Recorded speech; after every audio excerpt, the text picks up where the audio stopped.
Thất tình hả? Đâu thể nào chứ. Chú chưa từng gặp bồ mà. Chưa từng. Vậy phải. Tụi tao là bác hữu. Cũng đã được hơn 3 năm rồi. Gần đây đột nhiên cô ta không đếm xỉa tao. Sao vậy? Bởi vì tao gửi một tấm hình cho cổ. Vậy là lỗi chú rồi. Tướng mạo của chú vậy sao gửi hình cho người ta coi được chứ? Đúng rồi. Cho nên tao gửi tấm hình mày cho cổ. Hình tôi? Phải rồi. Cổ nhận được tấm hình của mày, từ đó không đếm xỉa tới tao nữa.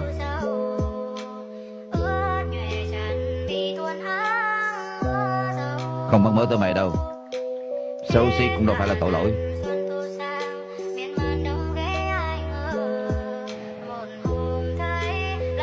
Thử hỏi coi, tên là cái gì?